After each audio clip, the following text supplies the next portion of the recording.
আসসালামু আলাইকুম, কেমন আছেন? আলহামদুলিল্লাহ আমি ভালো আছি। আপনারা সবাই ভালো আছেন? আসলে আমি আজকে একটা ভর্তার রেসিপি নিয়ে আসছি। আসলে অনেকে তো বড় মাছ খান, বড় মাছের কাঁটাটা পছন্দ করেন না। আমি আপনাদের জন্য এই রেসিপিটা নিয়ে আসছি, কারণ আমি আমার বাসায় বড় মাছের লেজা কেউ খেতে চায় না। আমি বড় মাছের লেজা বেশিরভাগ মাছের লাজাগুলো গুছায়ে এক জায়গায় করে আমি ভর্তা করে ফেলি, বিভিন্ন আইটেমের ভর্তা করি। তা আপনাদের সাথে একটা শেয়ার করতেছি। বটবটি ছিম দিয়ে ভর্তাটা করতেছি। প্রথমে মাছটা সুন্দর করে ঝুরি ঝুরি করে নেবেন, তারপরে ঝুরি ঝুরি করে রাইখে আপনি বটবটিটা একটু সামান্য তেলের ভিতর দিয়ে দেবেন, দিয়ে নাড়াচাড়া করবেন।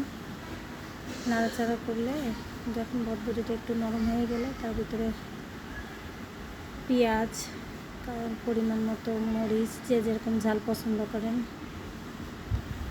রসুন, এগুলো আমি একসাথে এক জায়গায় ধুয়ে পরিষ্কার করে এই যে তেলের ভিতর দিয়ে দিলাম। এটা দিয়ে নাড়াচাড়া করবেন। তারপর আবার আমি মাছের কাঁটাগুলো ফেলে দিছি, ভিতর 2টা শুকনো মরিচও দিছি, পরিমাণ মতো লবণ দিলাম, দিয়ে নাড়াচাড়া করে এটা পুরো একদম নরম নরম করে তার ভিতরে আপনি ধনের পাতা দিয়ে দেব।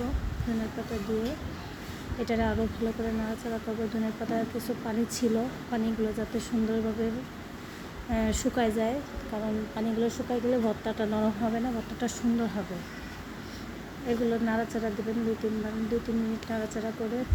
এতে আমি মাছগুলো যে কাটা ছাড়াইছি সেই মাছগুলো সব আপনি এই ভর্তার ভিতরে রেসিপির ভিতর দিয়ে দেবেন। দিয়ে নাড়াচাড়া করে যখন দেখবেন আপনার জিনিসটা হয়ে আসছে, আপনি বুঝবেন, তখন নামায় পাটায় বাটতে পারেন, ব্লেন্ডারও করতে পারেন। তবে পাটায় বাটার স্বাদই আলাদা। ভর্তাটা খেয়ে দেখেন, আশা করি আপনাদের কাছে অনেক ভালো লাগবে। আর ভালো লাগলে কমেন্ট করে আমাকে জানায়েন। আর এভাবে মাছের মজা হবে ইনশাআল্লাহ। আল্লাহ হাফেজ।